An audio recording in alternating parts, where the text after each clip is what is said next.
finally... Right, okay. Ready?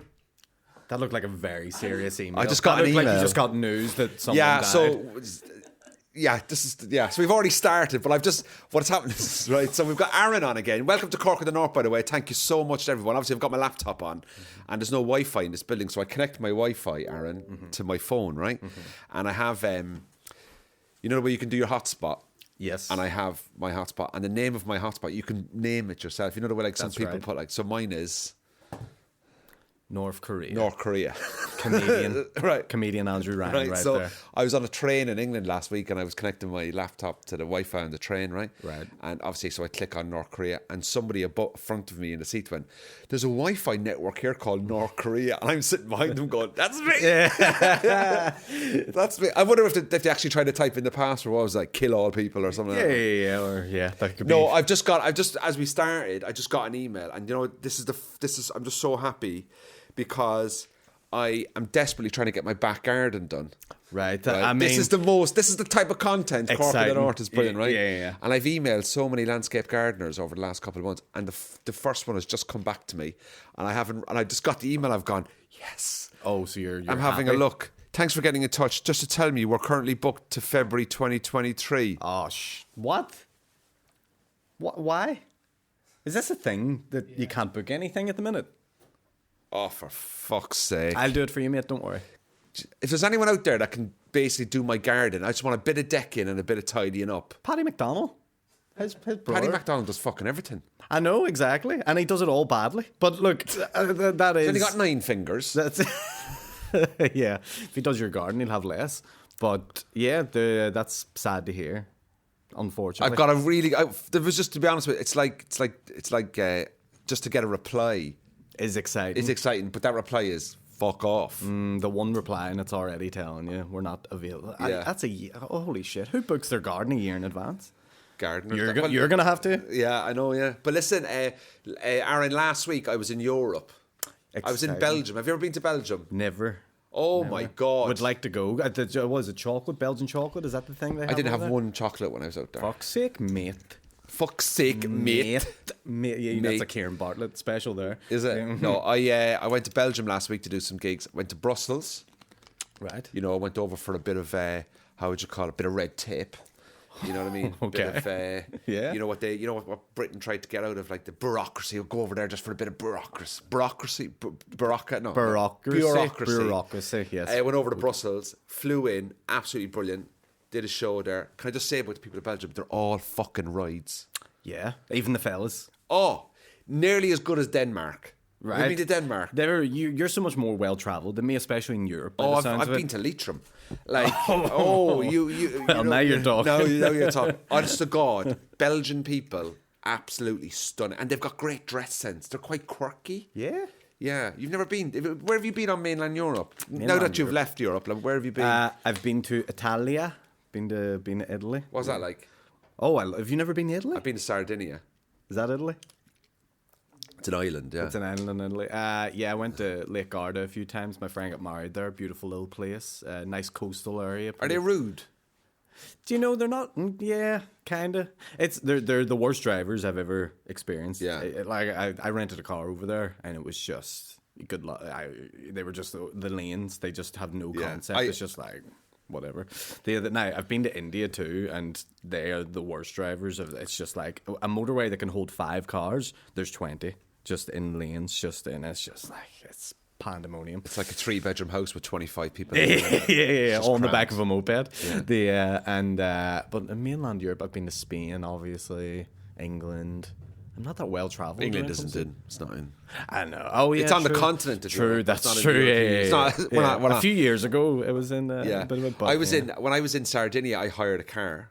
Right. And you know when you hire a car, the thing is they try and sell you the extra insurance. Yes. So you pay like an extra 20 quid and it covers you from all the damage. Right. I crashed it.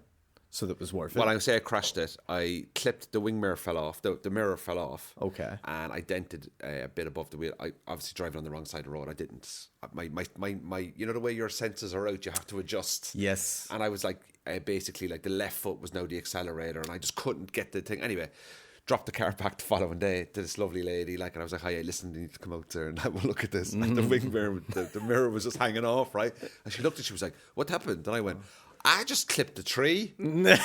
And I just gave her the key and I went, but I've got the insurance anyway, so all the best. And I just kind of walked off. And I was never so happy to have taken out the full insurance. It's a good point, yeah, because you always sort of go, nah, I'll be fine. You always like to risk it and gamble it, but yeah, you probably should take it whenever they offer it to you. I enjoy driving on the other side of the car. Is that weird? On the other side of the car? Yeah. On the side of the road? Or is it's the other side of the car too. And the road. And the road, yeah. I like it. I'm used to it now.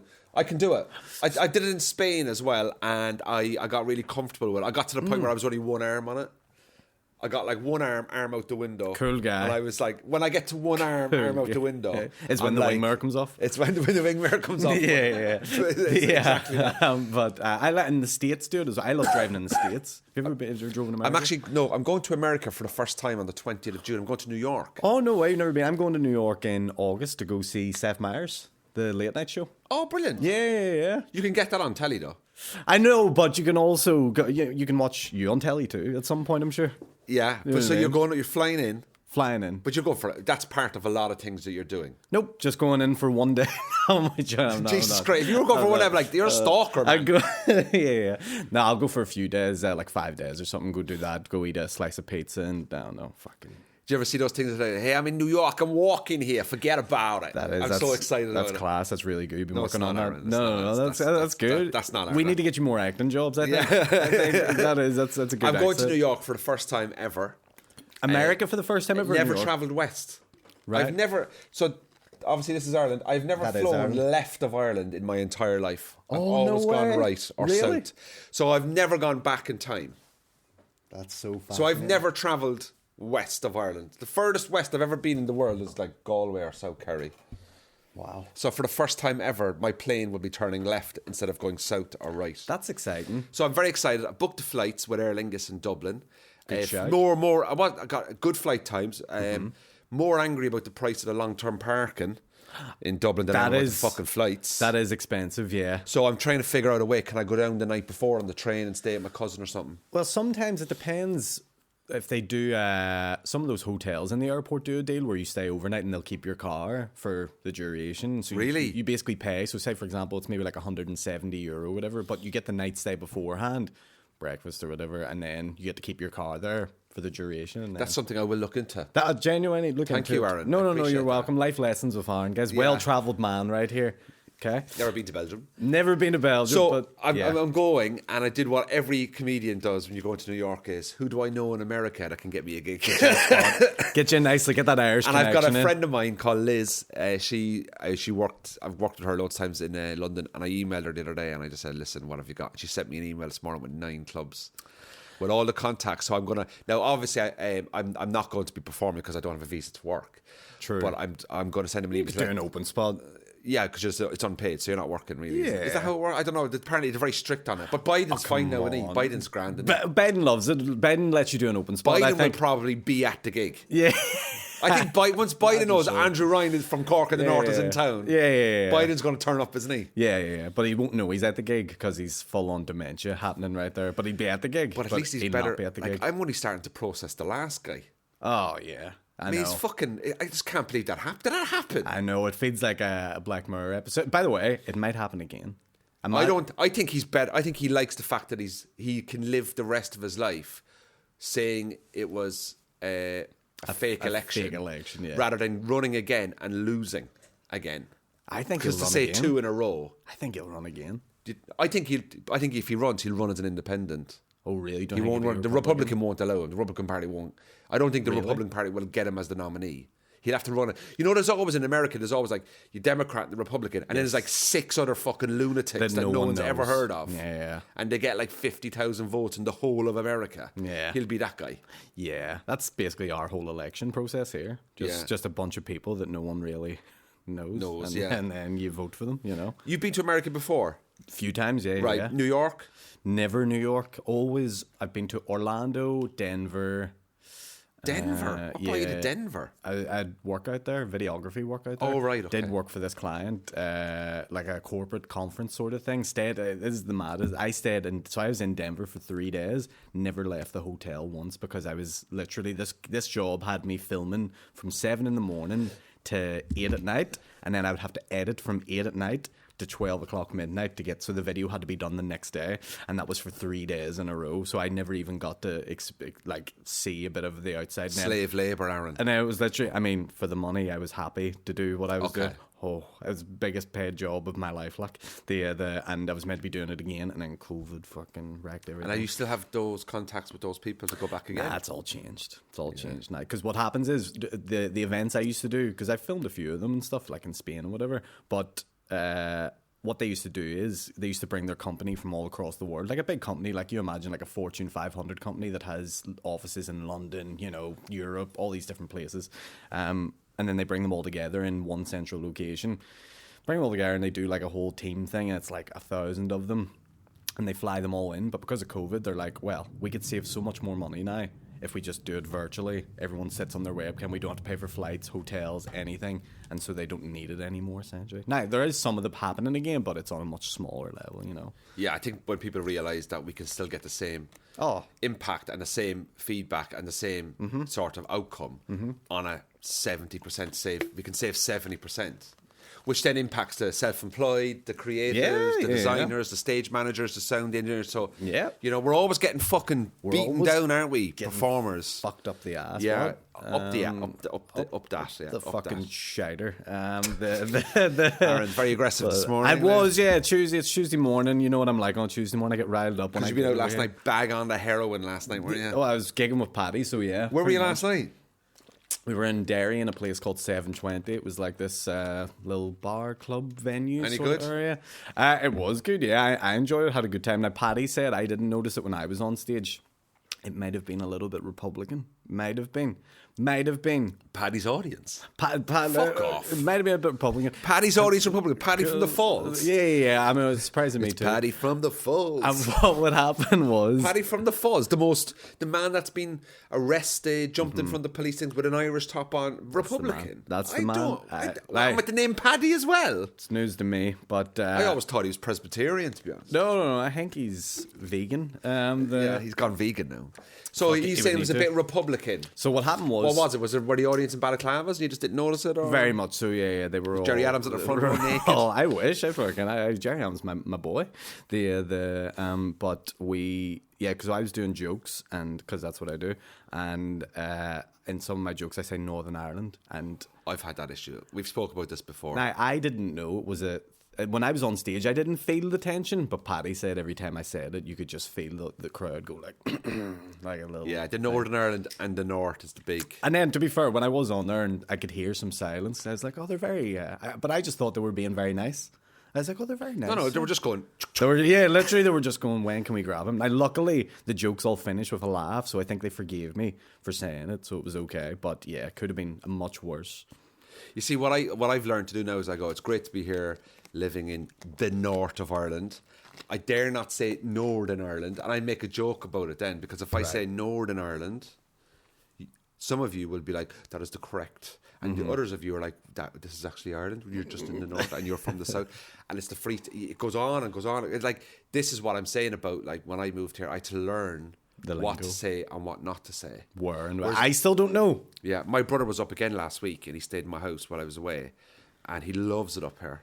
Right. He says to me, "Lad, I'll be up again in the summer. I'll be up again." And he goes cycling, right? Right. And he sends me his Strava map. You know, where he cycles. He goes, he was here with his girlfriend, and she has to work in the day. You know, working from home. So he goes off, say 10 o'clock, cycles till 3 or 4. She's got to do a full days. He's a teacher, so he's got 2 weeks off, right? Fucking lazy bastards. You know, all they do. Teachers whinge, you know that? Oh, they fucking whinge, man. Yeah, that's how you know. My brother doesn't whinge. He likes his job, but some teachers, man. I swear to God, I had to work till 5 today. Oh, no shit. Yeah. Imagine having a job where people think we leave at 3. Fucking people have to work till 5, you know. But you don't work with kids. That's what they always say. Another thing that pisses me off is it goes, you don't realise how difficult the job is. No, you saw the job when you were a kid yourself. Right. You went to school from the age of 4 up until you were 18. You saw the fucking job. Yeah, there's no brain surgeons going, you don't know how difficult this is. Yeah, there's no brain surgeon, right, that trains for 6 years. Then on day 1 of the job goes, oh, I didn't sign up to blood. No, you were a student. You saw a teacher every day. Yeah. Okay, you saw the job and they fucking whinge. Anyway, teachers do a great job, especially during the pandemic. This is what they did in the pandemic. Yeah, can you put your mic on, please, John? Yeah, and your video. Okay, Sarah, no, put the video back on. By the time they go through the 30 kids, right, that's the end of the fucking class. Oh, yeah, and they would literally just post a link and go, here's your work for today. Come back to me at 3 o'clock. Let me know you did it. And then they would just go sunbathe for, like, I was friends with teachers who were just like out their gardens, just like us, working. Just like, fuck off. I know they do a difficult job. We get it. But stop whinging. This is why I don't have kids. Because now you can't complain to me about them. Because if I had kids, they could maybe complain and go, oh, I teach your kid's a wee dickhead. And I'd be like, fair enough, he probably is. But because I don't have any, I don't want to have to listen to you complain about other people's kids. That's I don't have kids. Do you want to have kids in the future? Do you think about it? Do you know what? I am probably one of the greatest uncles. Right. Yeah, I'm a cash machine. They look at me as a fucking cash machine. The cash guy. Oh, I tell you, man, my nieces and nephews. I have 3 nephews and 2 nieces. You spoil them rotten. Well, you see, I see them. The last time I saw them was in January, and they are growing up really fast. But I was writing a bit of material about them. Right? So I have a nephew called Louis, and he's really good at football. Right. Really good at football. Okay. And and I have a niece, and she's lovely, and she's great. She does gymnastics. So I basically Googled how much a gymnastics, if you're a gymnast, how much you will earn as a professional gymnast. So now I just focus on my nephew, really. Like, basically, that's it, right? Because he has the potential to pay my mortgage off by the time he's 18. That's a great shout. And I was thinking to myself, my niece would be like, you don't contact us anymore. So, whoa. Working smarter, not harder. Exactly. Right? I am focusing on this guy. Yeah, right? this is my... Potentially, this guy's a cash cow, right? Well done jumping around. Love the jumping around. Yeah. Fair play, chat, gold medals, good stuff. Good stuff, yeah. He could guy. be a millionaire in the fucking reserves. At West, if he becomes the 3rd choice goalkeeper at West Ham, my mortgage is paid off, right? Don't hate the player, hate the game, right? I am focusing on him. Yeah. All right, all the best with your jumping around. Yep. No, I love them all amazingly, but I see the work that goes into kids, how people's lives change. Yeah. And I worry, would I be up for it? Yes, it's a big commitment.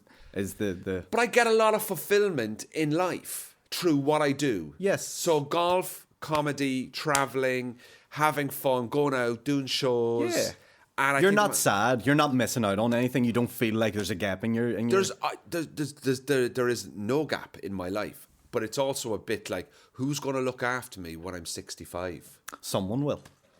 This is my theory. Have you ever seen an old person that someone doesn't look after? Well, this is the thing. I worry, and that's why I look at my nieces and nephews and I say, right, listen. Yeah. I say to her, right, listen, you're probably going to be all right, right? But I'll give you my house when I die. Yeah. If I can hang out with you. Yeah. When I'm 65 Just plus. make sure I'm not pissing everywhere and like make sure I'm like clean. Like I'll give you a wage for me to live with you. Yeah. And that's the way to do it. And that's the way I do it. I need to find some kids like that.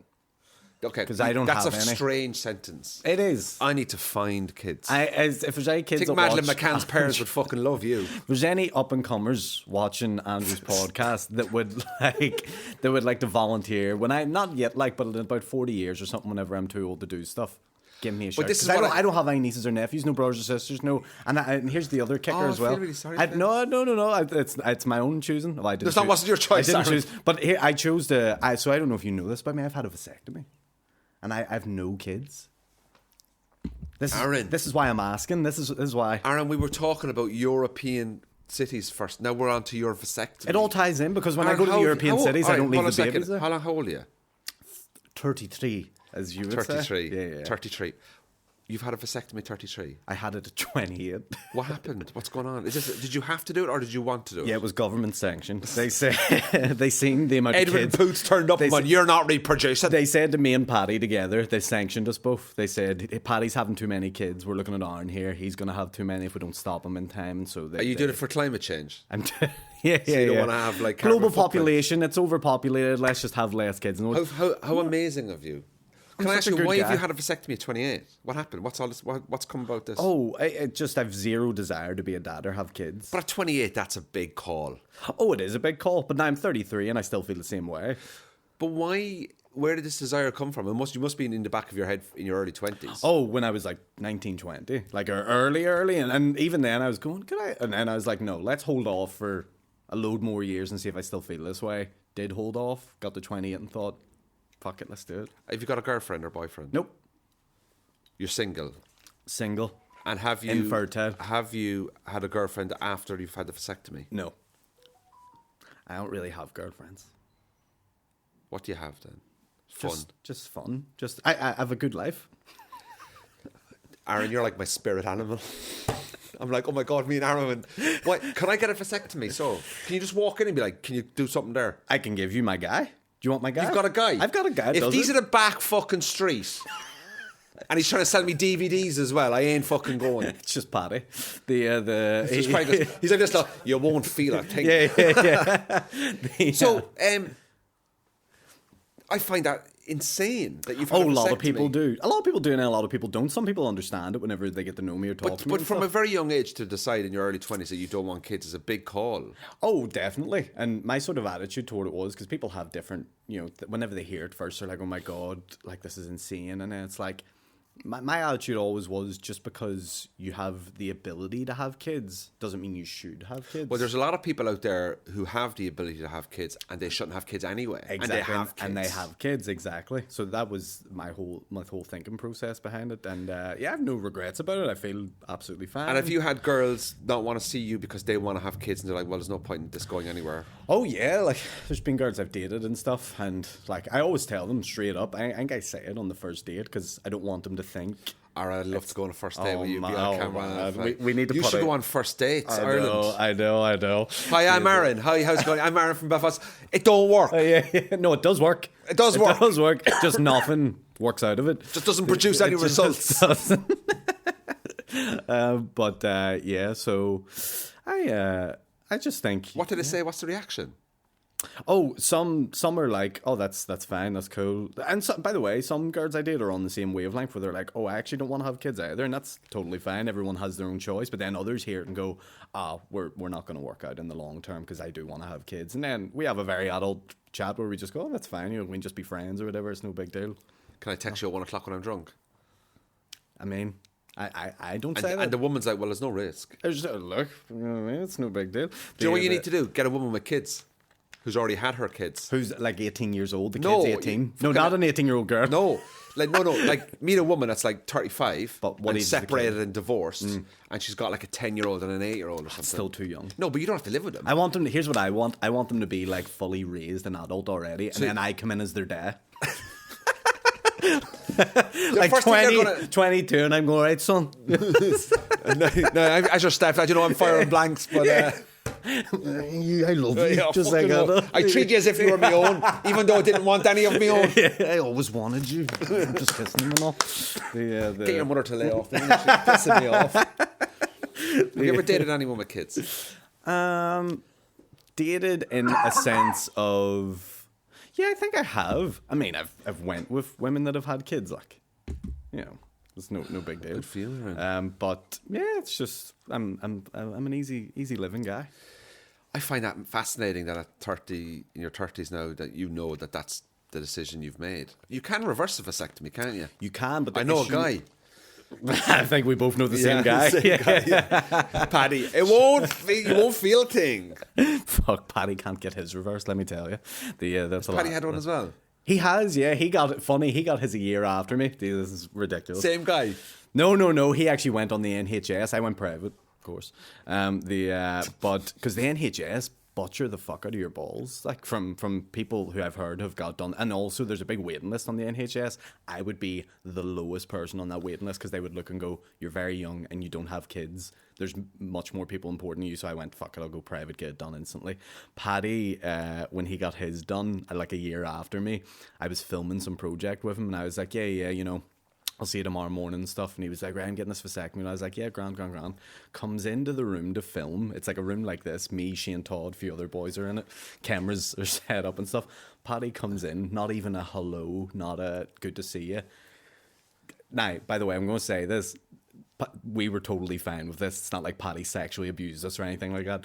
Paddy gets his balls out and goes, Aaron, did this happen to you? And his balls are black. I mean, the color of your jumper, and they are fucking, like, you can see them pulsing, like, throbbing. I was like, Paddy, what the fuck did he do? Like, what happened? And he goes, I got the vasectomy done. And he told me, did this happen to you? And I was like, no, it didn't happen to me. He's like, what did you do? And he was like, well, I played 5-a-side yesterday. I was like, you had a vasectomy, a major operation, and then went and played 5-a-side football with the vasectomy, and so his balls were just clotted with blood and fucking my God. like just a big hematoma. So but I think he's all right now. I think he's totally fine now, to be honest with you. That's I just find that really mental that you both had it done. He had. But he's got 3 kids, isn't he? 100, who knows? But I had those taxi tours have often been very busy. He says taxi tours. But yeah, I had mine a year before him. And mine was private, done in a clinic in Dublin, actually. Much cheaper to do it down south than it is up here. And the guy that does it, I'll give him a shout out, Dr. John McCormick. Big fan of his work. Big fan of John. Big fan of John. I'll get you a referral code. He 20% off. Yeah, literally 20% off. He is like a specialist. So day in and day out, all he does is clip balls. That's literally. He doesn't do any other side gigs, any other like operations. Do cash in hand. Cash in Do tonsils, like. And and he does like the least invasive method, like easiest recovery. What's the least invasive method? Did you go to sleep? Did he put you on an anaesthetic? Local anaesthetic. Local anaesthetic, and it's called like keyhole. So he literally makes the tiniest of holes in your balls, and then he loops her out. Excellent. Fantastic. And then slots it back in. You barely. I've had worse dental appointments. Really? Yep. Wow. I'm telling you now, it's the most painless thing I've ever felt. Yeah. Do you know what I think was more painful than that? Having kids. Exactly. Because your whole life is just taken over by them. Exactly. Is that the reason why? Oh, that's one of the big reasons why, yeah. I sort of think... Is it because you didn't have any siblings? Maybe that's a part of it psychologically, to a point. Have you been to therapy about this? Never. You've never been to therapy? No. I know someone I can recommend. Yeah. Go ahead. But yeah, well, they do, before you get the procedure done, he does like a whole questionnaire, psychological evaluation, just to make sure you're not just walking in out of the street to be like... What are questions on it? Fucking... What do you like for dinner? just real standard. How many followers on Instagram you got? Where's your favourite place to go on holiday? Just like that sort of carry on. No, he asked... Did he ask you why you wanted to do it? Yeah. He asks why. He asks do you have any, like, autism or Asperger's or anything like that? Do you have any, mental ailments or anything of that nature? Just a load of sort of those medical standard. Have you have a medical history of anything else? Have you had any trauma in your childhood or whatever, blah, blah, blah. Things like that, just to make sure that, like, you're not doing it for the wrong reasons. Wow. So 27, 28? 28. 28. If there's anybody out there that's had a vasectomy younger than 28, please comment on YouTube. There is. Well, I don't know if they're watching the podcast, but I looked it up. Some guy got one done at like 21, I think, in England. What was wrong with it? What's going on there? I don't know. You know what? It's good. It's good for the environment. Global warming. Global warming. Yeah. Less people in the world. That's why I've no kids. That's why when I fly, would I don't you feel have it guilty. done? Or what way is your attitude towards it?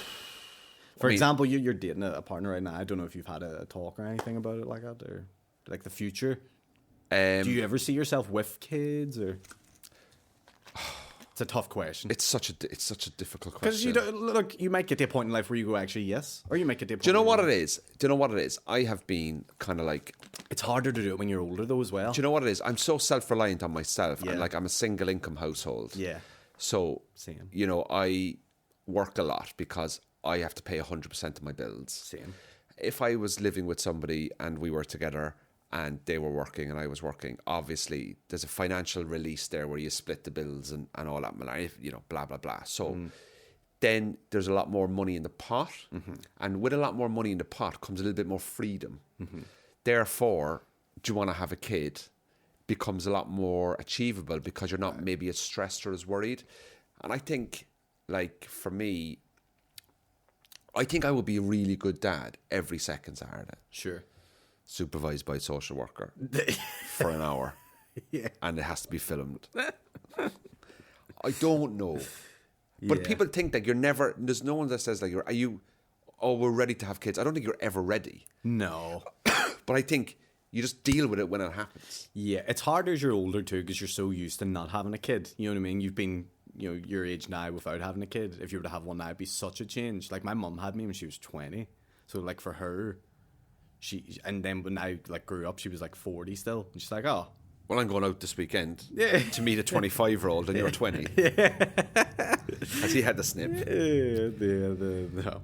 So I just find it quite daunting. And also as well as my brother has 3 kids and he has a daughter that's, I think she's about 18 months now. And there's about an 8-year gap between his middle child and that. And he said he didn't realise how tired because he's like 45, 46. Yeah. So he had a third child at 45, and but he said the problem is that like one of the kids is say 11 and one is 9. They can do things together. Yeah. Whereas the 18-month-old can't. So the 2 boys can go swimming. So instead of them all 3 kids being lumped in around the same age, they can all go to the one place together and go swimming together as a group. Whereas there's more work involved because the 18-month can't go to. So there's like him and his wife are like separating all the time. I'll take the boys, you take the girl, because the 3 of them can't do everything together. So if you're going to have kids, I think you need to really bang them out together at once. Yeah, that is the way. I'll never know. You'll never know. I find it strange, man. And listen, fair play to you for having that maturity to do it. Oh, look, everyone has the wrong decision, but fair play to you. I'm going to see you when you're 60 walking around like just Googling how to reverse. Well, you were saying about reversal, you can, the longer you wait, the harder it is to reverse. So what if you meet someone and you just completely fall in love with this girl and everything is perfect and you're like, I just want to spend the rest of my life with this girl, and she says, I want a child. We weren't meant to be, sweetie. Really? It was good what lasted. Yeah. I mean, look, I've made my bed. Like, I got to lie in it. On your own?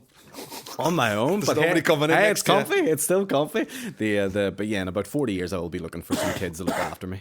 At some point. But yeah. Do you remember when we first met? I was meant to talk to you about this before. Do you have any recollection of this?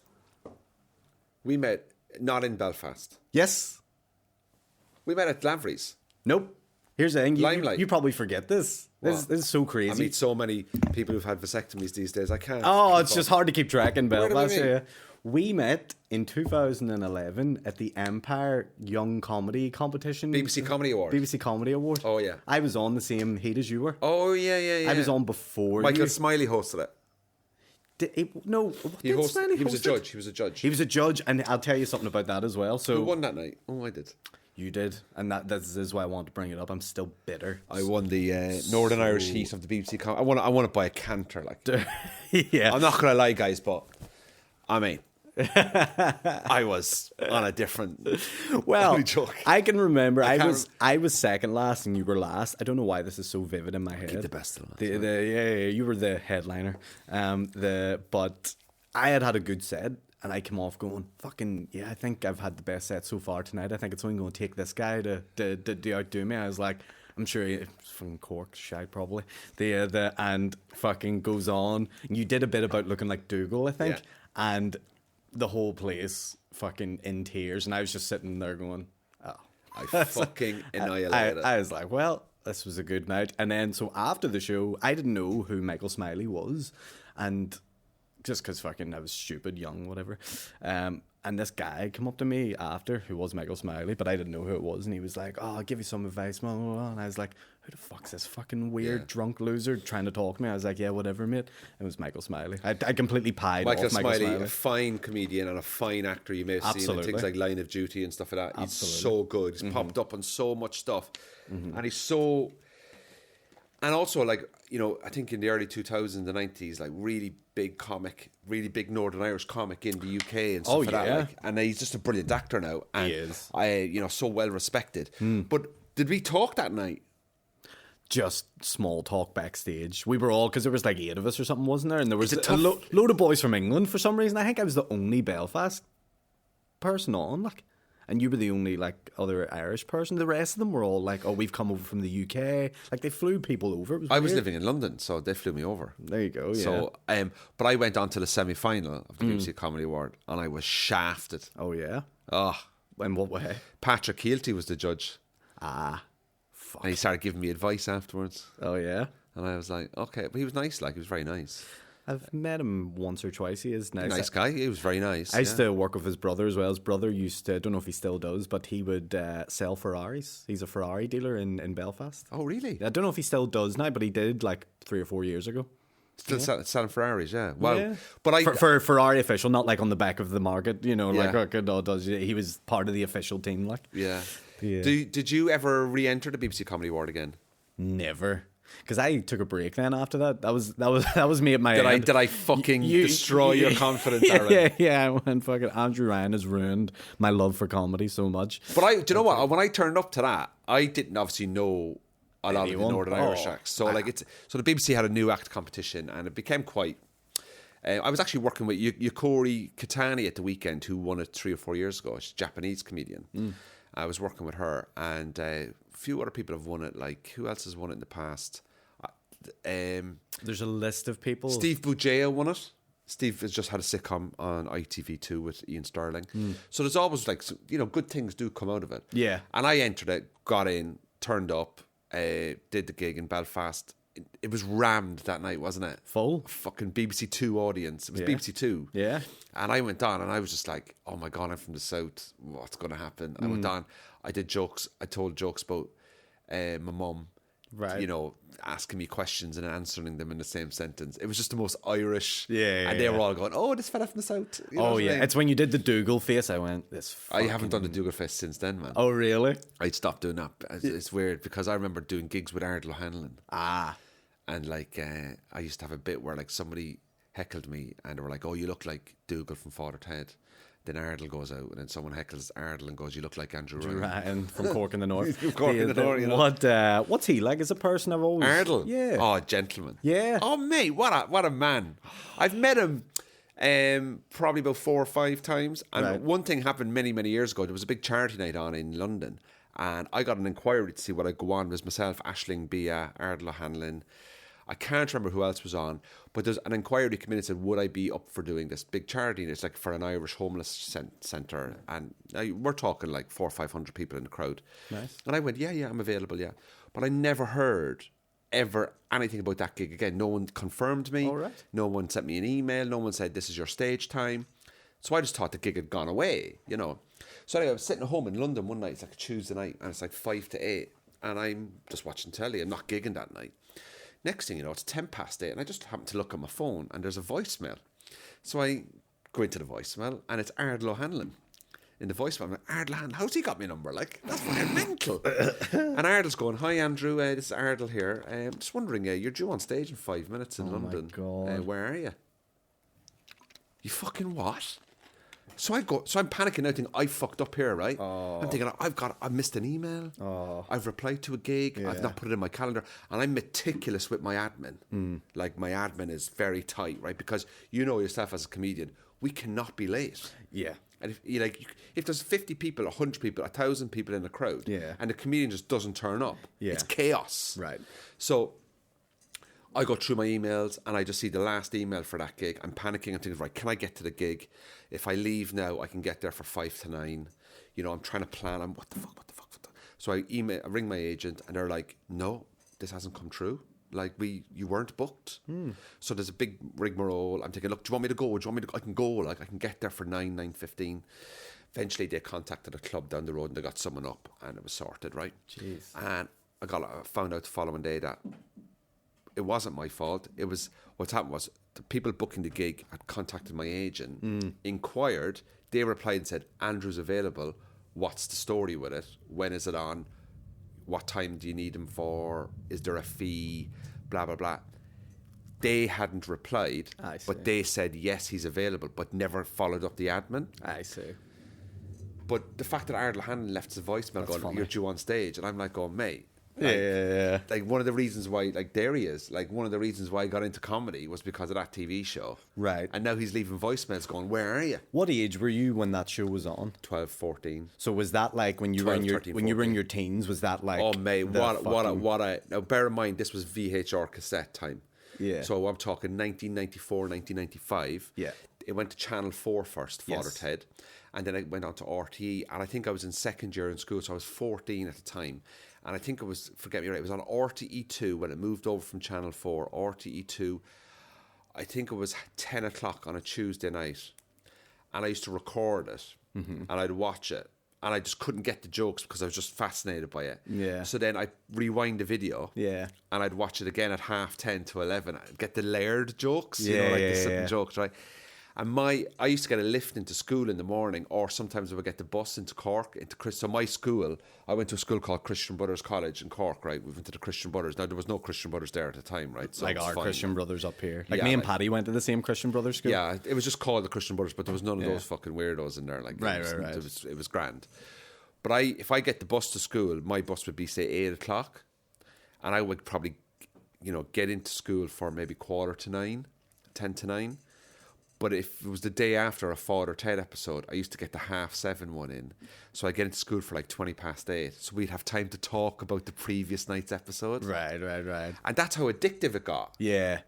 And that was so then after Father Ted, I became obsessed with comedy. Yes. And I got into Black Books. Right. I got into the League of Gentlemen. That Channel 4 era that all was like all those eras sitcom of after sitcom. Shooting Stars. Yes. Like, to me, Bob Mortimer is probably one of the funniest people in the world. Right. I used to do, so I was probably 7 when Father Ted was Yeah. out. But even then, I still watched it and loved it, even though I didn't get it. And I would watch it, and I would watch Whose Line Is It Anyway on Channel 4 Yeah. with, what was his name? The guy that hosted it. Clive Anderson. That was the guy. Oh, that yeah, hosted yeah, it. yeah. And yeah, I just fucking was so But that started enamored. me. But just before Father Ted, I don't know if people will notice, there used to be a radio show called Scrap Saturday with Dermot Morgan. Right. And Dermot Morgan used to do a radio show where he used to like impersonate Irish politicians. And his, Dermot Morgan, obviously, God rest him. And he used to have this show where I remember when I was about 7, 8 or 9 years of age, my dad used to drive me to under 10s Gaelic football in Cork. And we used to be driving in the car, and he used to be uncontrollably laughing because Dermot Morgan was just taking the mick out of Charlie Hawhey at the time. And they were like, Charlie Hawhey's assistant, Mara, come in here, Mara, and all this kind of stuff.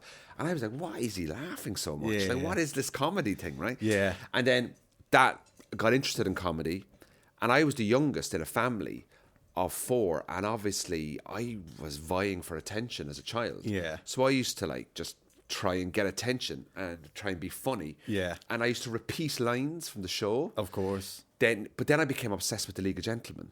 So then that was the next sort And of it thing. just, boom. And I used to buy comedy videos, comedy stand-up, Tommy Tiernan. Yeah. I went to my first live stand-up comedy show when I was 16. I went to the Cork Opera House, 16, 17. I went to see Ed Byrne, Dylan Moran, Tommy Tiernan in an Irish 3-hander, 25 minutes each, like a club night kind of thing. And since then, I was just like, I just want to be a comedian. But then life gets in your way.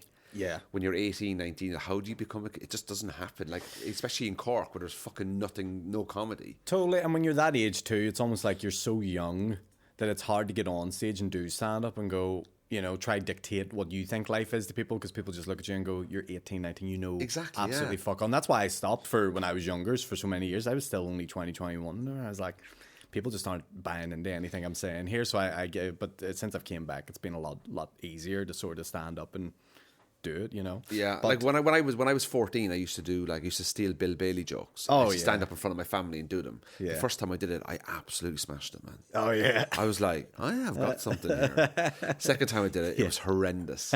But then the first time I did a gig was when I was 26. Because you think yourself, I want to be a comedian, but there's no form. People say to me, like, how do you get into comedy? There's no formula. No. I basically turned up at a comedy show. Yeah. And this was like, can I speak to the manager? Yeah. Now, nowadays, it's all like emailing and DMing and all that. Sure. Before, like, I would be out 4 nights a week on my own, just standing watching gigs. Yeah. And you always notice very quickly that the comedians are at the back. Yeah. And if you can always tell a comedian they're on their own, Yeah. and they've got a bag Or a little book. or a that little book. they're a And pen or something. they look like they've had Terrified. trauma in their childhood. yeah. But that's how it is, and that's so Father Ted started me, and then to be able to work with Ardle, that must be. and my I've dream never come true. spoke to him about Father Ted. Really? No, there's no point. Like, I mean, know. He's heard it all. I'm just like, what's the point? I know you would achieve nothing from it. Every time I see him, I know my dad used to work with his dad. So I say to him, "Hi, Arl, how are you?" And he knows me, like Andrew, but he wouldn't know me. Like, Yeah. Like if he saw me now, he'd be like, "Oh, that's Andrew." Yeah. He wouldn't be like, he probably wouldn't know my surname. Aye. But I work with him, and I've hung out with him. I've had a pint with him, And I always say to him, "Hi, Ardal, how are you? How's your dad?" And because you ask him a question he probably never gets asked. Yeah, he's more engaging then. Yeah, but I've never spoken to him about Father Ted. There's no point. He's heard. There's absolutely no point. Yeah. So tell me, Andrew, why did you get into comedy? Because of you fucking legend. I know. The story about Dermot Morgan's so sad though, isn't it? Like that's such a on the last day of filming as well, the following day as well. It's such a happy thing, but such a tragic thing too when you think about it. Because he had like, at least when he had died, he had reached the pinnacle. You know what I mean? One of the biggest sitcoms in Channel 4, had achieved his dream, his goal of being like this funny fucking great. And he's still... And years of people saying no to him. Yeah, years of all the sort of stuff. Because I watched the documentary and stuff on him. It was so good. And then just the next day, it's gone.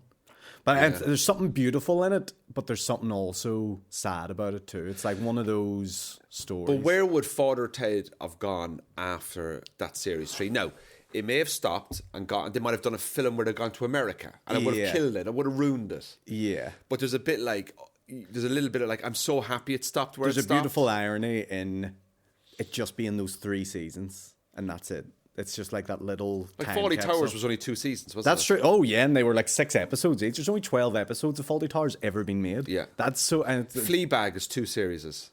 Oh, did they never do a third? No, Fleabag is 2. Yeah. But I often think the people that kind of go that little less is more, you know? Oh, totally. And I think with Father Ted, it was a bit like... For me, it was a bit like... It was a moment in my life, really. People don't realise, like, everybody knows Father Ted and they loved it, and the repeats are on, and you're sitting there, like... The episode where they kicked Bishop Brennan up the arse. Mm-hmm. Like, I mean, how Graham Lennon and Arthur Matthews sat down and goes, right, what we're going to do? We're going to get one priest to kick another priest up the arse. Yeah. Like, it's fucking genius. Yeah, and like... Just the and the Chinese, the one where he was being racist, and there's a bit of dirt on the window, Hitler. And he's trying to wave at the Chinese, and it looks like he's got a Hitler moustache. I hadn't watched them in maybe... probably like 20 years or something, maybe about 15, something like that, because I had them on DVD when I was a teenager too. But over COVID, I thought, oh fuck, these are all on 4OD. Oh, I'll just binge it and just watch it from the start.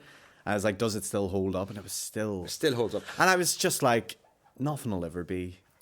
It was a moment in time. It was just a moment in time. Like I was with the comedian Rob Deering at the weekend, was performing in Birmingham, and Rob has been on Mastermind. He was on Celebrity Mastermind. Yeah.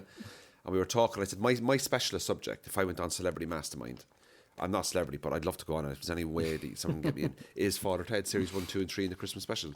Let's ask me a question about Father Ted. Now, bear in mind, I need to rewatch them, but let's see if I can answer questions. Producer Sean, if you've got any question about Father Ted, let's see if I still have my knowledge. Now, I've watched every episode about 4 times. Now, I haven't watched them for years. What do you call the fairground ride that Dougal wants to go on? The Crane of Death. Wow, that's good. Why is it called the Crane of Death? Because there was a young fella killed in it last year. Come on, hit me! Fucking hit me! What other attraction does he want to go see? The spinning cat. The cat that's on a record player that's going around and around.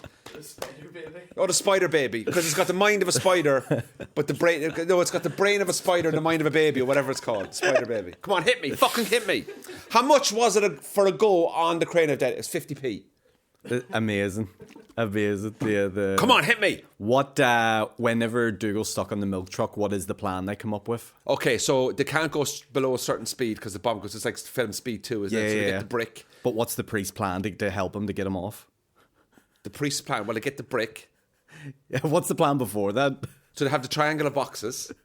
Or to go around the roundabout. No, what's the plan they have before that? All the priests come together and they go, what will we do? More mass. Yeah. Let's say another mass. So they do one mass. They do a mass. And he's going round in a truck and the boys are doing mass. And there's a triangle of boxes. The drive-by mass is so fucking good. So like, it's just, oh my God, the visual. So they do another mass. So I've got him right. Come on, producer Sean. What do you call the Italian priest in the over 75 football match? Scalacci. Oh, that's a good one. Because Scalacci scored the goal in the Italian 90 against Ireland. Yeah. Jason Byrne was the referee with the fake hands. Remember the fake hands? They were cheating with the fake hands. What was the name of the priest that kept like dying and stuff on the phone? Remember him? Oh. Remember he used to have like, and he used to be like, every time he phoned him, he would die. See, the names of the other priests are the ones I need to learn again. That's hard. Any more questions for me, Sean? Come on, I've got everyone right bar the other priests. I'm thinking more about that. I'm trying to think. Oh, it's difficult. But So it would be my specialist subject. What do you call the relic? Oh, the relic. The Golden Cleric? No. No, that's the award. Oh, fuck. That's for the Lovely Girls competition. No, the relic of... What was it in relation to again? They go and visit this relic, remember? And Jack falls off the cliff and all. Oh, it's like a stone or something, isn't it? Oh yeah, okay. So that I do have to go back and watch a few more episodes. I don't even know what that is, but I just... But if I go on Mastermind, Celebrity Mastermind, it's Father Ted. I'm sure somebody has maybe done Father Ted as a special subject. Do you reckon? Yeah, maybe I'd love so. to do special. I love the one where they leave the priest of Dougal, and the priest by the end of it's no longer a priest. He's like joins a hippie van and stuff like that. yeah. Fucking unbelievable. Do you know what I love? Father Dougal is walking around with I'll do my Dougal impression, right? Father Dougal is walking around with one of the priests, and he goes, you know, Ted. He's like this, lah. That's good. Ted. It's like this, that's right? what I remember. My father Dougal impression goes, Ted, you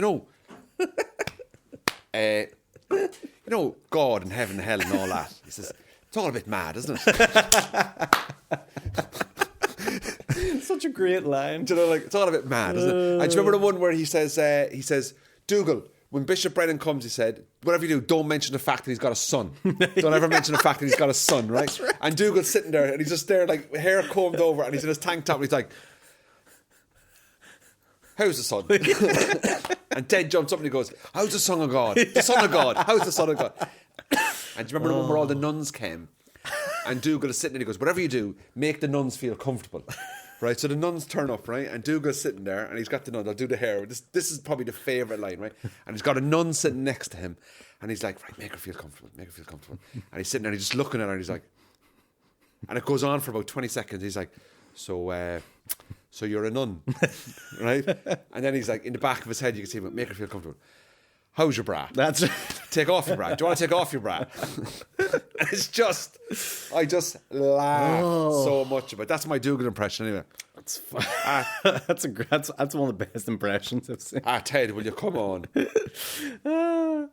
Someone made a TikTok, I must send it to you, and it's of What If Father Ted Was filmed today, and it does like all local reverend. The guy does the voices and stuff. I have to say, it's actually very, Is it really very good? Yeah, it's really Do you know good. if they did like Father Ted the musical, which they are doing, but I know Graham Lenihan is out of it because of his issues online. Are they still doing it? I would like the audition. I would like the audition for it. To audition as Dougal in Father Ted the musical. I swear to God, is my... Do you know what? But I don't think... I don't know, Rude Gullet sitting on a wall. But could you sing it though? That's the thing. You can do the face. I can do the face. I can't sing, no. No? But I would love to do... So I'm in a musical at the minute. Yeah. What's the musical I'm in you're West Side Story in the Opera House next month. Yeah. So you're rehearsing and all that at the moment? Yeah. And what part are you That's why I'm shaved and stuff like that. Yeah. My part's called Action. What is it called? Action. And what, have you got a big part? It's like... it's like... Can you sing? Yeah. Do something. The what would you like me to sing? I don't know, like, just sing a line from it. No, a line from the show's bad. I'll sing... Well, cool. Oh, boy, crazy boy, get cool, boy. Da da da da da. That's the boy. Is that song. it? Yeah. Can you go higher than that? Yeah, I could probably go. We could do scales, and I can go do high. scales. Yeah. This will be a whole podcast. Yeah, I could do all right. Like, Can you do any Up the Ra songs? Sure, yeah. I don't about know. your black and tans? Can you do that? Well, you could do, if you do a low harmony, I'll try to go a higher one. So we'll do. Come out, you black and tans. Come out, you black and tans. And fight me like a man. Tell your wife. I'll be around later. I've had a vasectomy. She's in safe hands. Oh yeah, she'll be all good. But yeah, do that. That's good fun. So it is to do those sort of shows. So if a Father Ted musical ever came along, I've auditioned in West End and stuff. Have you had? They must be fucking soulless auditions, though. Well, in a way, and they're also the most difficult auditions I've ever done. Everyone there is like, I need this job. There's that, but then there's also a real blasé feeling of, I do this every day anyway. So it's another audition for people in London. It's just like, this is life, you know. I auditioned for a show, The Book of Mormon. You've heard of it? I've seen it twice. Unbelievable. I want to fuck it, baby. Yeah. It Fuck is the frogs. funniest thing I've ever seen. It's such a great... For anyone that has never seen a musical, that's like the first musical they should see. It's so offensive. It's brilliant. The humor in it is so good, and it's just like a feel-good sort of show. But before it came to West End, I got called over to audition for it. And what happened? I didn't get it. I know, but like, did you have a bad audition? Did they call you back? Not necessarily bad. What the issue sort of is when it comes to those shows is, like, not to put myself down or anything like that, but you're in a room with 60 other guys who are taller, more muscly, chiseled, you know. American? Maybe some are American, but they're mostly England-based, and they're just, their entire life has been built up to do this one part. You know what I mean? It's just like, it's almost like compared to like, if you start boxing when you're like 17, you're never going to be a world champion. You might have a good few fights or whatever, but you're never going to reach the echelon of what you need to. And it was sort of like that for me. But look, it was a great experience, good fun, enjoyed it. They were all very touchy-feely over each other too, which was I could tell I was an outcast, you know. They all knew each other. Oh yeah, they're all touching each other's shoulder, they're all kissing each other and You're stuff. You're going to get it, you're going to be amazing. Oh my God, really feel it. I was really in the moment. Yeah. And they're just all about that. But if there was ever a Flower Tape musical, I would I would love the audition. So I tell you my history of auditioning, right, for non-comedy stuff, right? Go ahead. So this is always fun. This, you won't believe what happened here, right? Go ahead. So I did a TV advert many years ago for McCoy's Crisps. It's on YouTube. You can watch it. Oh, so you actually got it? I was in the ad. Oh, class. McCoy's Crisps. And it's like, it wouldn't be made today because it was like for men. You blackfaced in it? Is that? No, I wasn't blackfaced. I think with the current society, the way it is, I don't think it would say man crisps anymore. Okay. Do you know what I mean, right? Because Yorkies, remember, they're just for men. Yorkies, like that's all gone. That's all in the past. We've moved on as a society. Unfortunately. Okay. I still want just for men Yorkies. It's not just for... What was the phrase for Yorkie? Yorkie. Only for guys or something? Do you remember, Sean? Not for girls. It's not for girls. How, that's very blatant. Can you imagine doing that today? Can you imagine Twitter? I am offended. I can't sleep. Yeah. Anyway, I got asked to go in for an audition for Virgin Media for Wi-Fi. Oh, God. So I go in there, right? And the objective was that I have to pretend the Wi-Fi is taking ages to download. Therefore, the advert is, well, if you join Virgin, it's fast download. So my audition was go in, have a TV remote, watching telly, the camera's on me, and I just have to look like I'm pissed off and confused. So my audition is this: I'm sitting on a sofa, 5 or 6 people behind the camera, and I'm just like this lot. Anyway, got a call back. Lovely. The ad was being filmed in Jamaica, in Kingston in Jamaica, with Usain Bolt and Richard Branson. Okay? So they ring me and they go, you've been called back. And I go in again the following day. So I go in the following day and they pair me up with this girl, right? So we're like a couple now in the house, right? Yeah. And the Wi-Fi's coming down and she's getting frustrated and I'm trying to calm her down. But I'm just literally doing like a Dougal. I'm just like this lot. Mm-hmm. I have to just do faces. Yep. And because I got dimples and kind of like chubby cheeks, you can do a lot with my face. Do you know what I mean? I can be like, yes. You know what I mean? So anyway, I get the ad and they're like, it's 30 grand. Oh yeah, those ads pay. 30, no, this is 10 years ago. Oh yeah. 30 grand and you're flying business class to Kingston in Jamaica and Usain Bolt is in the ad. I'm thinking, you are. So anyway, I go home. So imagine I'm flying on a Thursday, okay? I've done the wardrobe on the Monday. No, I've done the wardrobe on the Tuesday morning. They basically kit me out in H&M clothes. You know, Converse, plain clothing. You have to get all... Now, but I understand is over in Jamaica, the crew are actually setting up the set already.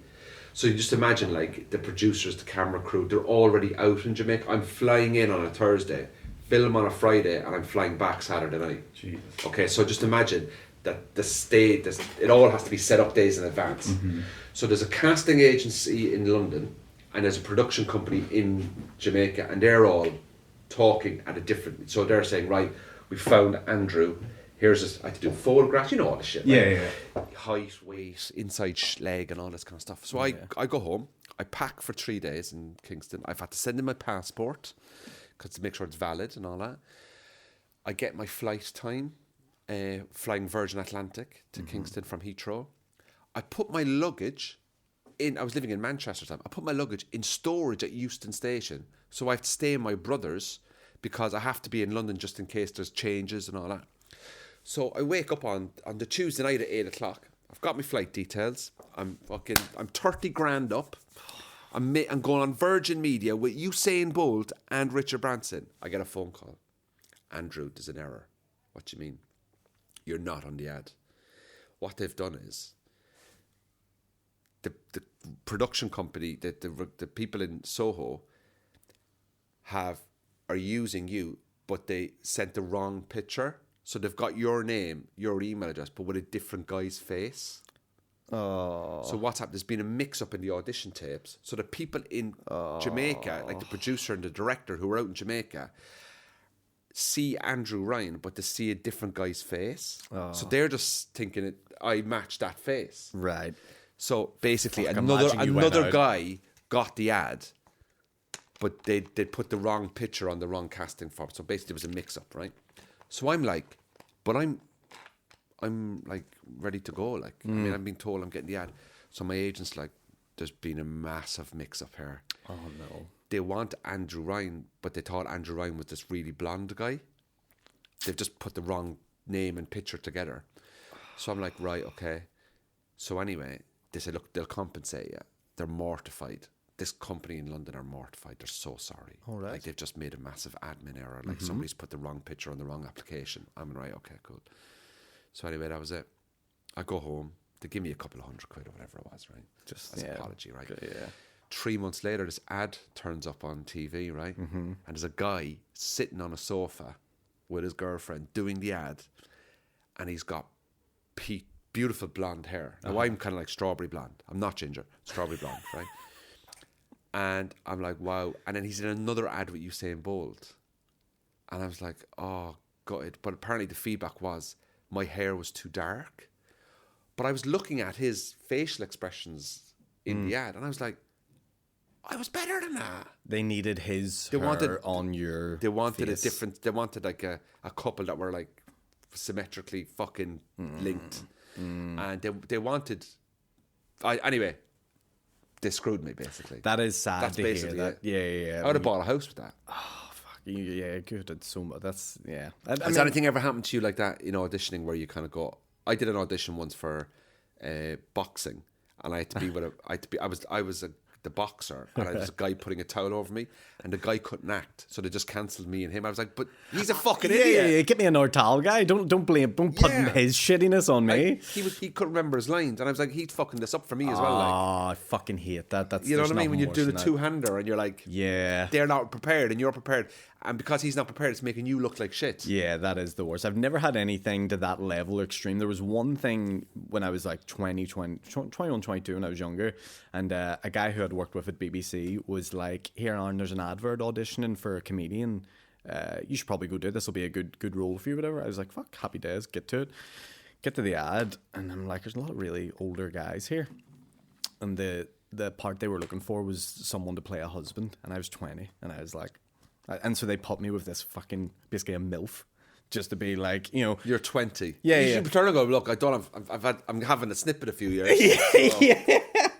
I've been thinking about it, but look, we'll work it out. But yes, she, and the woman was like, I had to pretend I was carrying a like shopping, like Tesco's bags or whatever, and she was nagging at me, and I had to just keep going, yes, dear. Yes, dear. Yes, dear. And I was like 20 years old, not knowing what the fuck I was doing. I was like, I might as well just go, yes, mom. Yes, mom. Yes, mom. Like, that would be more sense in this scenario. Suffice to say, I didn't get it, and I wasted everybody's time. So you could just tell the camera guy up, and the camera's just like, he didn't even hit record, I'm pretty sure. Like, oh, I've done auditions. I kind of like, not that I've stopped doing them, but it's kind of like, there's no point. Like, there's no point in me doing this. Yeah, it's when it comes to those sort of auditions, talent is almost secondary. It's like, we have a criteria we need to hit first. We need 6'1", shaggy brown hair, brown eyes, like whatever it is, and then once they meet that criteria, then they go, all right, well, let's see what they can act like. You know what I mean? But I do voiceovers. Oh, love those. I do some of those too. Yeah, so I'm currently the voice of the An Poston Postal Service down south. It's been on for a year. Oh, class. Yeah, at An Post Insurance, we're here to fix all that. Is that right? Call 1-800-275-275-275. Terms and conditions apply. anpostinsurance.ie/terms and conditions apply. Blah, blah, blah, blah. That's good. So I go down, I update, and I do that. I've also done some of the government ads for the COVID. All right. I did that. That's a nice little gig. I did Aldi. Valentine's So it's Day, all just Aldi. your own voice. You're not doing like character voices. The one I did was a bit over the top. Was Domino's Pizza. Oh. So I did Domino's for an ad they had a special offer on in Domino's, and I went and did it. There was like basically this guy was ringing 999 emergency, and it was basically he wanted a Domino's, right? And then I did it like Domino's Pizza, 4 pizzas, €17. Offer ends 27th of December, 2000, something like that. It was like do 4 movie trailers. No, it was like 4 pizzas for like. Do you know what it was? It was an Easter holiday, so kids were off. So they were trying to get people to buy pizza for the kids. Yeah. So like family pizzas, 4 pizzas, €17. Offer ends Domino's.ie, terms conditions apply.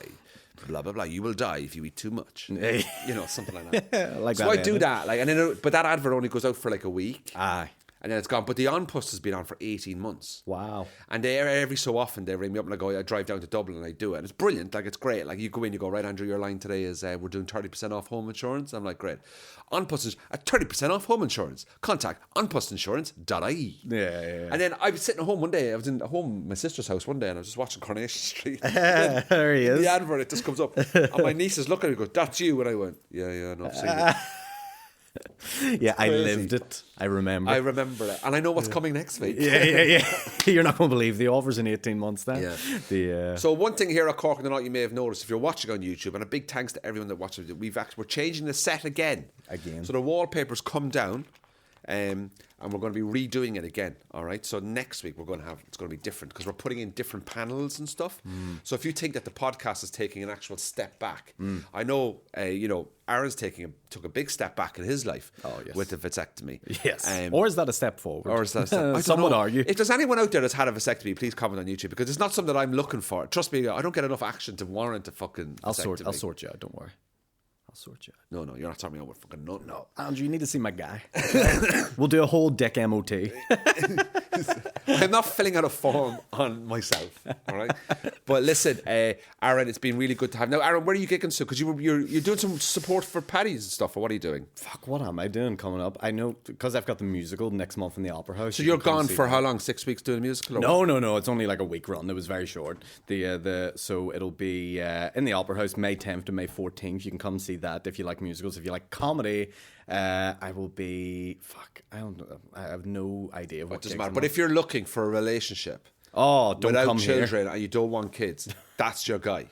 You know what I mean? That is your guy. Long-term future. Think about it, ladies. Think about it. Think of the money you're going to have. Think of the money you're going to save. Think of the stress-free life you're going to have. Or you can but it's not going to be stress-free because you have to deal with him. You have to deal with me, and that's his own stress on its own. But I like sleeping in. So if you like sleeping in too, you're not having to wake up at 6 in the morning. Do you sleep in, man? I'm out of bed at fucking 8 o'clock every morning. No, I'm a 9 o'clock guy. I'm 40 years old now, so I've got no time to waste. That's true. It's the clock is ticking. But yeah, if you don't want to breastfeed, hit me up. Okay, lovely. Thank you for that, Aaron. That's a fantastic thing for Cork. Now, ladies and gentlemen, I just want to let you know we have we've emailed every political party in Northern Ireland with the election coming up, and we've got wind that we might have a special guest coming on the podcast. We don't know yet. I can't guarantee it, but there's been movement. Jerry Adams.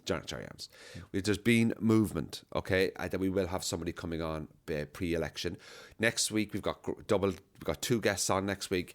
The longer I'm living in Belfast, the more I'm getting to know people, and therefore we're getting different types of guests on. Love it. Do you know what I mean? But we're getting some of our favourites back and stuff like that. So thank you for liking, sharing, and subscribing. We come on here, Cork and the North. It's a bit of a piss take. We're having a bit of crack.